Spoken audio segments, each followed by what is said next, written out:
He was a cold-hearted billionaire with walls of steel until a hidden camera exposed the secret life of the maid he never truly saw. She was a virgin, quiet, untouched soul hiding scars behind silence, until danger forced her into the arms of the man she feared to love.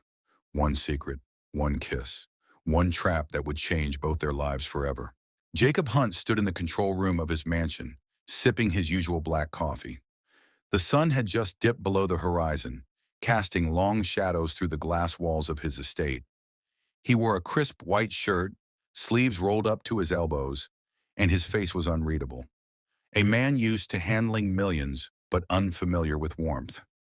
His mansion had every modern security measure money could buy: infrared sensors, biometric locks, motion-triggered floodlights. Yet something strange had caught his eye earlier that afternoon. One of the servers had recorded a new feed, an unfamiliar one. Curious, he clicked into the footage. What he saw made his jaw tighten. The footage was from the guest room, a place that should not have had an independent camera. But there it was, a low-angle view from beneath the desk, grainy and shaky, as if it had been planted secretly. His heart beat a little faster. Jacob leaned in. "What the hell?" he muttered. He ran a diagnostic through his security system. No log of installation, no alert. Someone had physically placed this camera inside his home. The idea that someone had violated his space didn't sit well with him, but something worse was crawling into his stomach.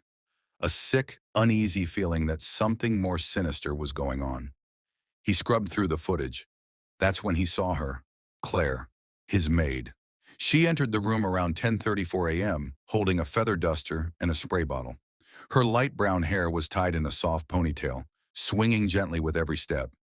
She wore a plain uniform, white apron over a modest dress, her eyes downcast as always. Quiet, almost invisible. Jacob had barely exchanged more than 5 sentences with her since she started 6 months ago. But what he saw now froze him in place.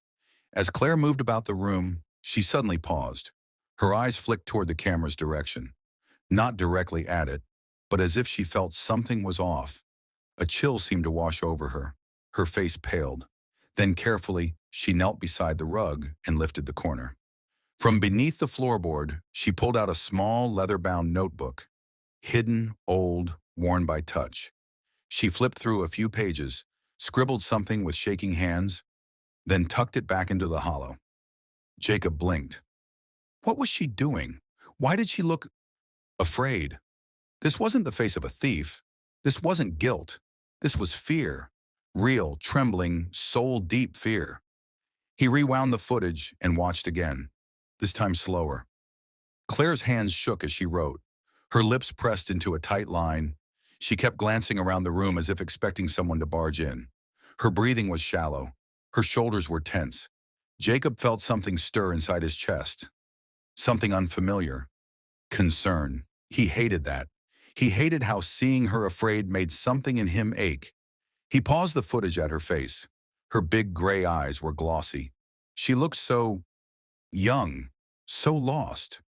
She had always been a background blur in his world of luxury, someone who moved in silence and disappeared like a shadow. But now, for the first time, Jacob saw her. Really saw her. "Why were you hiding something?" he whispered aloud, talking to no one. He zoomed in on the timestamp, the notebook, the strange behavior, the fear, and the secret camera. It all connected. But how? Was someone watching her? That thought chilled him more than the idea of someone watching him. The cold businessman in him tried to push it aside. He didn't involve himself in people's lives, especially not the help. But something about this didn't sit right. And for reasons he couldn't explain, he suddenly wanted to protect her. His fingers hovered above the keyboard. He had 2 options: call the police and make it official, or investigate himself. Jacob chose the second. He closed the footage window, heart hammering, and stood. He glanced out the window at the long driveway disappearing into the dark. Somewhere out there, Claire was finishing her shift. And tonight, he was going to follow her. Not out of suspicion, but because his gut told him she's in danger. And against everything he thought he believed in, Jacob Hunt realized he cared. The footage kept replaying in Jacob's mind like a ghost on a loop. He had seen plenty of strange things in his life: business betrayals, lies behind smiles, greed masked in kindness.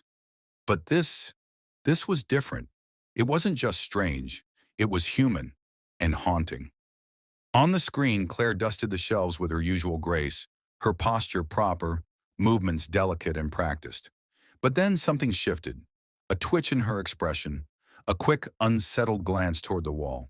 She paused near the desk, where the hidden camera was recording her in secret. Jacob watched her face change. It went pale, then blank, like someone who had learned to hide their emotions. But she failed this time. Her fear slipped through like light through cracked glass. Her eyes darted around the room. She crouched beside the rug. Jacob's breath caught as she slowly peeled it back, her fingers trembling ever so slightly. She lifted a loose floorboard underneath, revealing something hidden. A notebook, small and worn, wrapped in a ribbon. What is that? Jacob leaned closer to the monitor, watching her open it with the gentle reverence of someone holding their last secret. Her hands shook as she scribbled something onto one of the pages. A short note, a message to herself, a cry for help. She held the book to her chest for just a second, as if needing courage, then hid it back and stood up, her chest rising and falling faster than before. Her eyes shimmered, but she didn't cry. Jacob had seen hundreds of fake tears, in boardrooms, on camera, from people trying to manipulate their way into his trust. But this was different. This fear, it was real, raw, like she was living in someone else's shadow. He rewound the video over and over. He didn't know what he was looking for anymore. Not evidence. Maybe truth. She didn't steal. She didn't sneak anything valuable. She didn't even touch the desk or electronics. But the way she behaved said everything. Her fear wasn't about being caught. It was about being hunted. Jacob whispered to himself, almost in disbelief, "She's not hiding from me. She's hiding from someone else." For the first time in a long time, he felt something crack inside his perfectly polished world. Guilt. He had judged her, without words, without effort, just like everyone else probably had. He'd seen her as just a maid, a quiet one, invisible. But now, she was alive to him, real, and he couldn't look away. He could have called her in the next day, asked questions, fired accusations, maybe even tried to act like the hero by offering help. But he didn't. Instead, Jacob did something reckless, something deeply uncharacteristic for a man who lived by control. He followed her. That evening, he waited in his car until her shift ended. She walked out quietly, her hair tied up, her plain canvas bag slung over her shoulder. She didn't see him, not when she slid into her dusty old Honda Civic, or when she pulled out of the long driveway under the pink California sunset. Jacob stayed a few car lengths behind. No lights, no music, just the sound of his own heartbeat. She didn't take the freeway. Instead, she drove down back roads, away from city lights, toward a part of town Jacob hadn't visited in years. The streets changed. The stores grew older, rusted, windows boarded. The people looked weary, some sleeping on sidewalks, others yelling on corners. Kids played with broken toys near potholes. Claire's car turned down a narrow alley and parked near a broken-down apartment building. It looked like it hadn't been painted since the 80s. One of the windows was covered with plastic instead of glass. Jacob parked a block away, watched. Claire grabbed 2 plastic grocery bags from the trunk and climbed 4 flights of stairs. No elevator, no lights in the stairwell. Jacob's throat tightened. Through a narrow opening between the buildings, he saw her enter a small apartment. The curtains were thin enough to let him glimpse inside. She knelt beside a boy, maybe 10, in a wheelchair. Blonde hair, pale skin, eyes like hers. His head tilted slightly as she kissed him gently on the forehead. Jacob felt something heavy land in his chest. Not guilt this time. It was something deeper. Shame. She had no idea anyone had followed her. She didn't know that Jacob Hunt, millionaire, untouchable, hard-armored Jacob, stood below in a luxury SUV, watching her live a life that required quiet courage every single day. She cooked, fed the boy, laughed with him. She smiled. And God, she was beautiful when she smiled. Not the polished, camera-ready the kind that meant something, the kind born from love. Jacob stayed for 30 minutes, staring up at that window like it was a portal to a world he'd never known, a world with pain and purpose. He suddenly felt small in his expensive suit. He drove home slowly that night, not because of traffic, but because his heart was full of questions. Who was the boy? What was in that notebook? Who was she afraid of? And why, for the first time in years, did he feel afraid of losing her before he'd even had the chance to know her? The next morning, Jacob Hunt woke before the sun. He hadn't slept a minute. He kept seeing her face. Not the version he knew from around the mansion, quiet and tucked behind a curtain of responsibility, but the version from the night before, alive, smiling, soft and real. He sat at the edge of his bed, running his hands through his hair, still trying to process what he had seen. Claire has a life, not just any life, a hidden one, a difficult one, a beautiful one. He poured himself a cup of coffee, untouched, and opened his laptop. With precise fingers, he pulled up all security footage logs from the past 2 months. It was time for answers. But first, he replayed that memory again. Not a recording this time, but his own eyes. He had watched her from the shadows like a man on the outside of something sacred. The neighborhood she lived in was rough, cracked pavement and flickering street lamps. The building? Older than his company.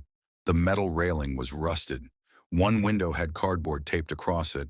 And yet when she stepped out of her car, arms full of groceries, Jacob swore she glowed.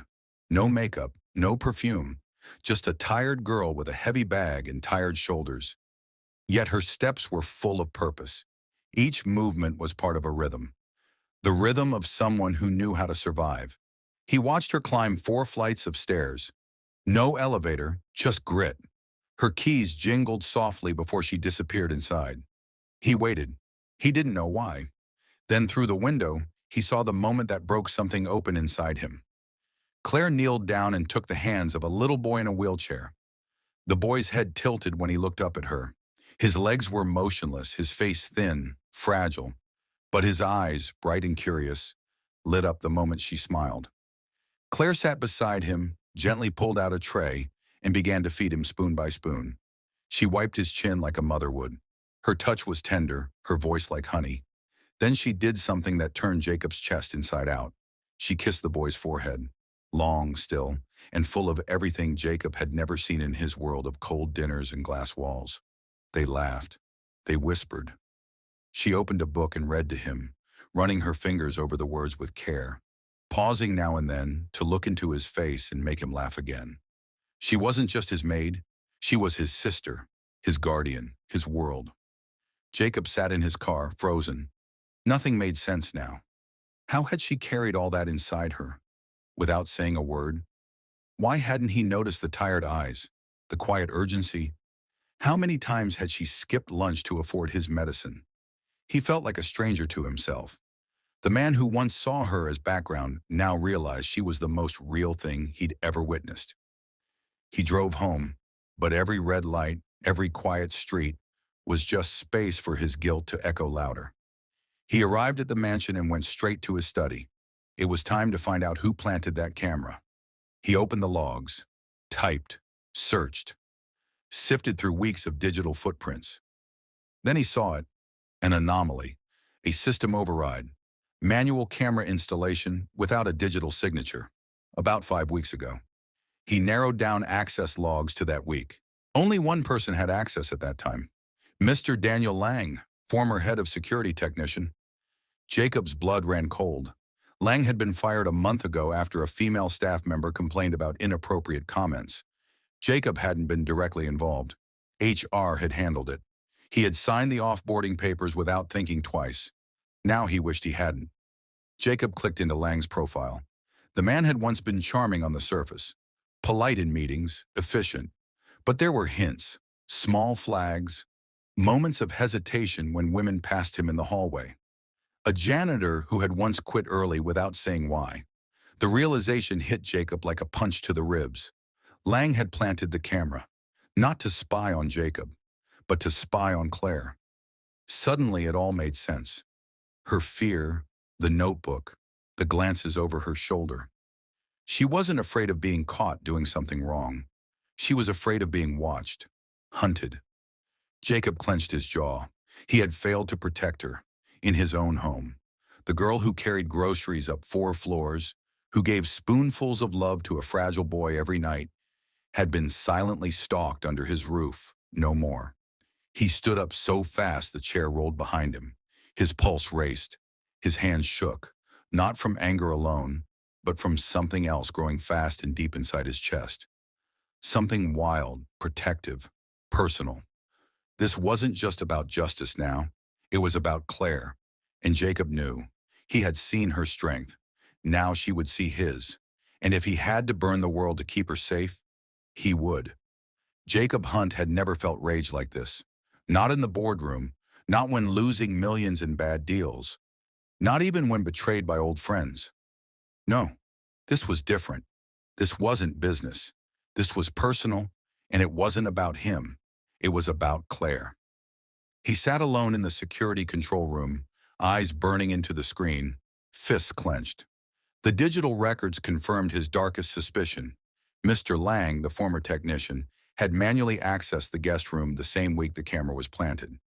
Jacob's stomach turned. Lang hadn't just planted a spy cam. He had targeted Claire. Not because she stole, not because she did anything wrong, because she rejected him. And instead of facing his shame, Lang chose to invade her life. Jacob stood, his whole body tense. But he wouldn't storm into this blindly. He needed proof, so he crafted a plan. Cold, precise, calculated. A trap. The next morning, while Claire was upstairs folding linens, Jacob entered the guest room alone. He pulled back the same rug she had lifted that day and carefully placed a new object beneath it. A white envelope labeled Confidential Surveillance Evidence. Inside was nothing more than printer paper, a decoy. Then he adjusted the lighting, calibrated a new micro camera, one that wouldn't trigger motion alerts or system pings. This time, he would be the one watching. Not out of suspicion, out of protection, out of something growing, fierce and tender, in his chest. The next day unfolded slowly. Claire arrived as usual, smiled politely, said, "Good morning," like everything was fine. But Jacob saw it now. The tiredness in her eyes, the slight stiffness in her shoulders. Her fear didn't scream. It whispered in her body. She went upstairs, and like a vulture in the shadows, Mr. Lang returned. Jacob stared at the live feed from the hidden camera. The door creaked open. Lang moved in with practiced ease, wearing a utility jacket and holding a clipboard to look official. His eyes scanned the room quickly, then landed on the rug. Jacob leaned in. His heart thundered. Lang knelt, lifted the rug. His hands found the envelope. He opened it and froze. Panic spread across his face like poison. His jaw tightened. He muttered something Jacob couldn't hear.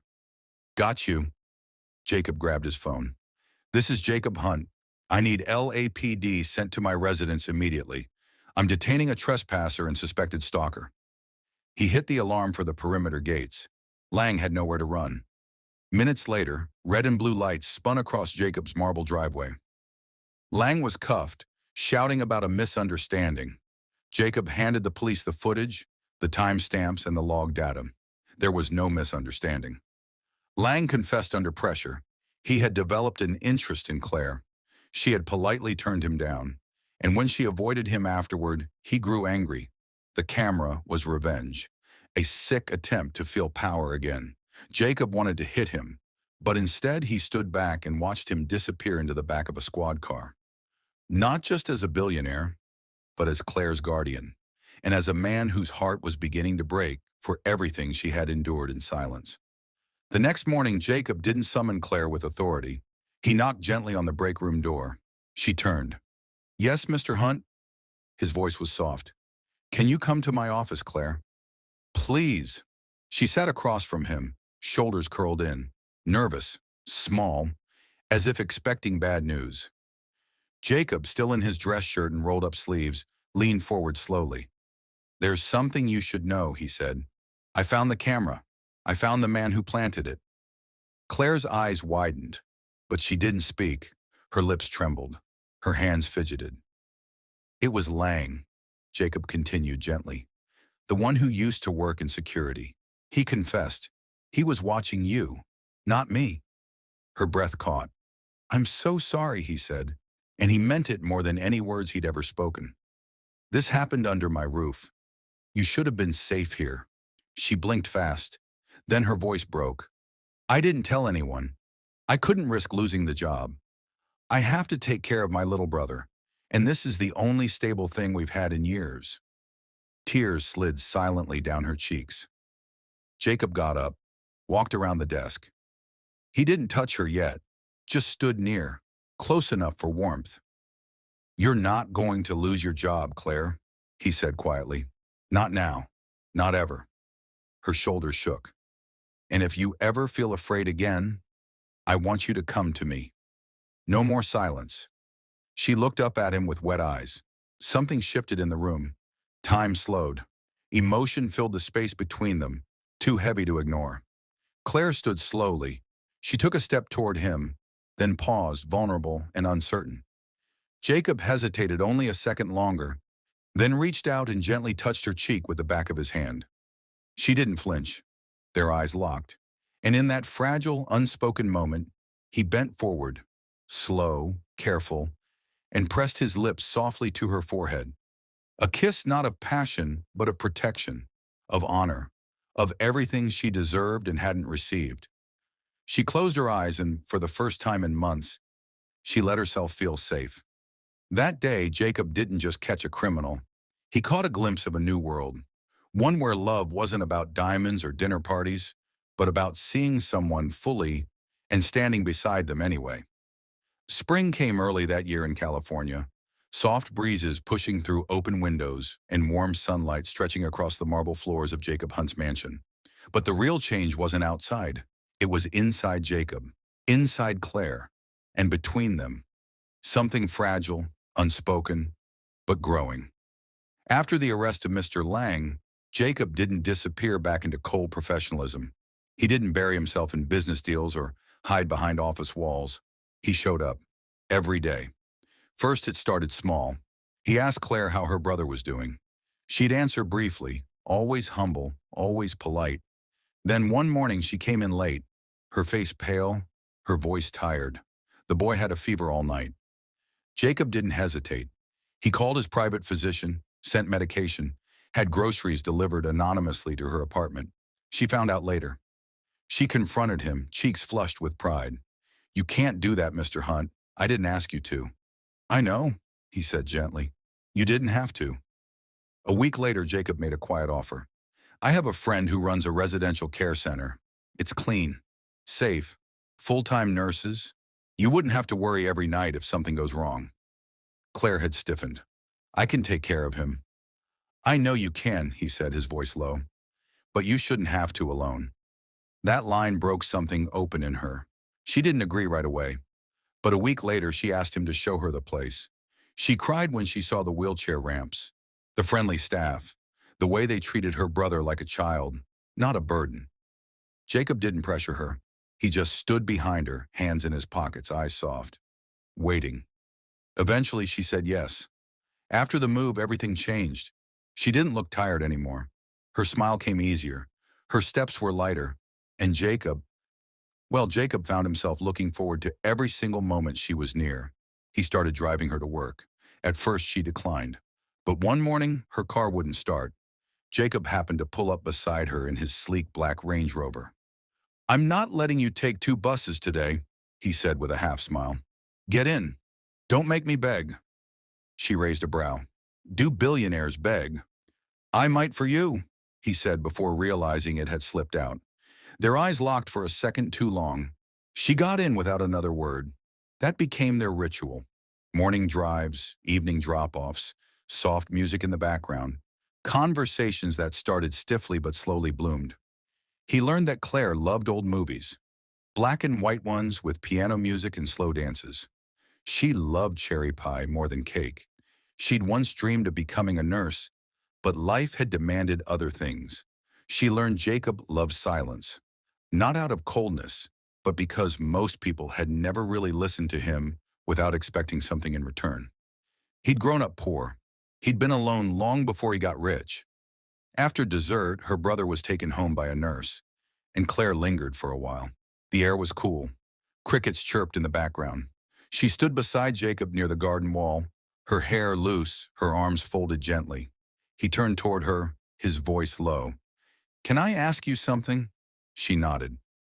"Why haven't you ever dated?" he asked, not out of judgment, but genuine curiosity. "You're breathtaking." She didn't smile at the compliment. Instead, she looked down. "I've been asked," she whispered, "but I always said no, because I was waiting." "Waiting for what?" he asked softly. Her eyes met his. "For someone who made me feel safe, who saw me, not what I do, not what I carry, but me." His throat tightened. Do you feel seen now?" Claire didn't speak for a second. Her face trembled, not with fear, but with emotion held back too long. She gave a small nod. "Yes." Jacob stepped closer, slow, careful. His hand brushed a loose strand of hair from her cheek. "I see you, Claire," he whispered, "all of you." And then, gentle as breath, he leaned in. Their lips touched. No hunger, no rush, just warmth.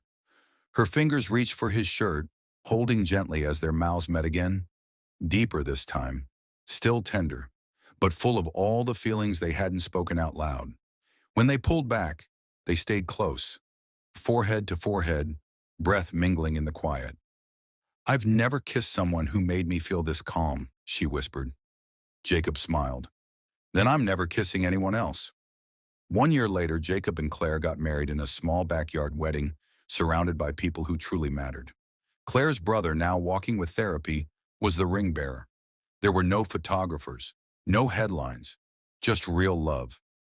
Jacob sold one of his businesses and opened a nonprofit foundation in Claire's name to help young women in unsafe jobs.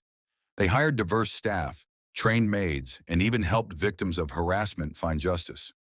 But the most powerful part? Jacob went public with Claire's story, not her pain, but her courage. And in a racially and socially divided society, their message spread like wildfire. No job makes someone less. No struggle makes someone weak. And no skin color or status gives anyone more worth than another. Their love didn't just heal them. It taught a broken world how to see with better eyes.